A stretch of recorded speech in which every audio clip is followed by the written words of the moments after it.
En fait, le début de l'entreprise ici, ça date des années 2000.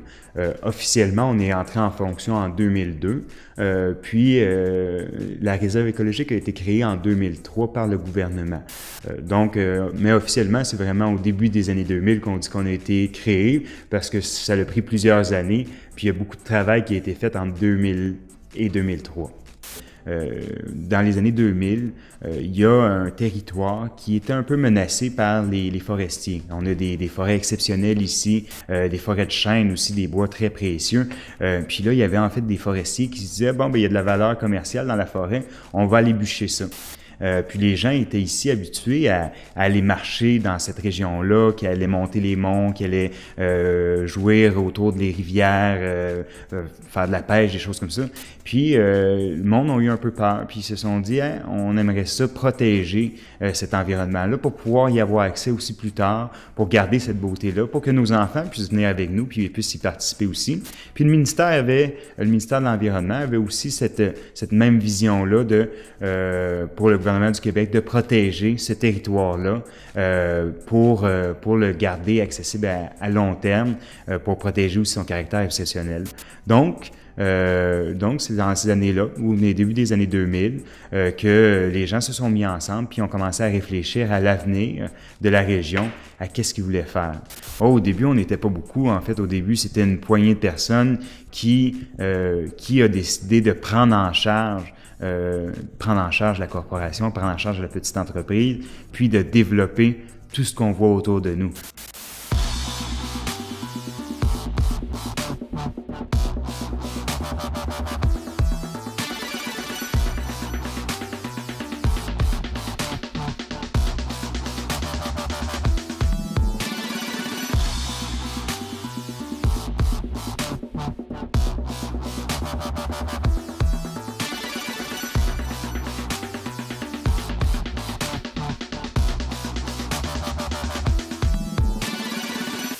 Mon nom est François Descaries, je suis coordonnateur au Sentier pédestre des Trois-Monts.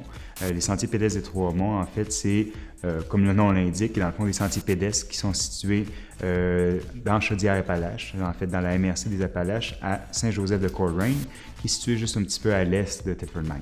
Moi, en fait, je suis rentré en poste, ça fait pas tellement longtemps, ça fait 1 an que je coordonne les Sentiers pédestres des Trois-Monts. Je dirais que autour de moi, j'ai une équipe de personnes qui sont là depuis les tout débuts. D'autres que ça fait moins longtemps qu'ils sont là puis qui s'impliquent très activement. Principalement mon conseil d'administration qui est composé de 9 bénévoles qui donnent des centaines d'heures par année puis qui font plein de tâches allant de m'aider à l'entretien, allant de gérer les finances, allant de gérer la vision stratégique, où est-ce qu'on s'en va comme organisation. Ça, c'est des choses qui sont faites par mon conseil d'administration, puis qui m'aident beaucoup, en fait, à bien ancrer ça, puis à donner une direction qui est intéressante. Parce que seul, on a des idées, mais quand on a une équipe comme ça autour de nous, ça nous assure que les idées qu'on a, bien, ils sont pertinentes, puis qu'ils sont cohérentes, puis qui sont peut-être réalisables aussi. Fait que vraiment, avoir une équipe solide autour de moi, c'est tout le temps précieux. En fait, au Trois-Monts, on a ce qu'on appelle des membres utilisateurs. C'est des gens qui payent une cotisation annuelle pour avoir accès au sentier à tous les jours gratuitement. Nous, nos membres, on les voit vraiment comme des porte-paroles, parce qu'on se dit que quand tu es membre d'une organisation, ben, tu en es fier aussi. Nos membres, on leur envoie des courriers internes, on leur envoie un peu des nouvelles de ce qui se passe aux Trois-Monts. Donc, ça devient un peu des ambassadeurs des Trois-Monts. Alors, l'entreprise des Trois-Monts emporte beaucoup de choses quand même dans la région. La première chose, je pense, c'est vraiment un sentiment de fierté. Vous pouvez parler à n'importe qui dans le coin, puis surtout à Coleraine ici, les gens sont fiers de cette organisation-là.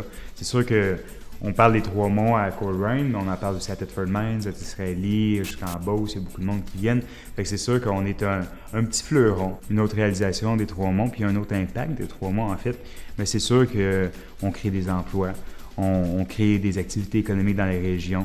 Nous, en fait, on est très sensible à l'achat local. Tout ce qu'on achète comme service, comme produit et service, on l'achète dans la région. Puis même, on essaie d'acheter des produits qui sont produits ici. Puis on est fiers de ça, puis c'est important pour nous. Donc, c'est des petites retombées, quelques emplois, des achats locaux, mais au bout du compte, ça fait qu'on contribue à notre région. Oui, les Trois-Monts ont beaucoup de défis. Je dirais que le premier défi, c'est d'arriver vraiment avec une vision à long terme. Parce qu'on a 20 km de sentiers pédestres aujourd'hui, c'est de l'entretien à tous les jours, ça. Puis, il faut qu'on commence à être stratégique dans l'entretien qu'on fait. Est-ce qu'on va entretenir plus ce sentier-là, puis peut-être fermer un autre sentier? Là, aujourd'hui, c'est un peu vague. Fait qu'en ce moment, c'est ça qu'on est en train de dire. On dit, c'est quoi les plus beaux sentiers, c'est quoi les sentiers qui sont les plus populaires, pour pouvoir très bien les entretenir, puis peut-être éventuellement fermer d'autres sentiers. Un projet qui s'en vient puis qui nous rend très, très fiers aux Trois-Monts, c'est notre projet éducatif. Ça s'inscrit beaucoup dans une perspective de saines habitudes de vie, là, où est-ce que les jeunes doivent bouger, doivent s'activer. Puis nous, en fait, on a tout pour faire ça, là, des paysages extraordinaires, des beaux sentiers, puis en plus, un petit caractère éducatif qui fait que les écoles aussi peuvent retrouver cet aspect-là qui est plus pédagogique, en fait. Il y a plein de choses à faire pour les jeunes dans la région. Je pense que de plus en plus, on voit une nouvelle génération aussi qui vient se rétablir dans la région. Puis on voit ça aussi à grandeur du Québec, là, où est-ce qu'il y a eu beaucoup d'exodes, puis là, les gens commencent à revenir. Puis je pense qu'il y a des bons défis à relever. Des jeunes entrepreneurs, des jeunes coopératives, des choses comme ça qui voudraient se créer ici. On a beaucoup de potentiel dans le domaine touristique, plein air, récréo-touristique. Puis je pense que des gens qui ont des bonnes idées, des amoureux de kayak, de canot, qui décideraient de partir d'entreprise autour de ce domaine-là ici, moi je suis convaincu que ça marcherait. Du moins si les gens sont assez motivés et qui ont le goût que ça marche.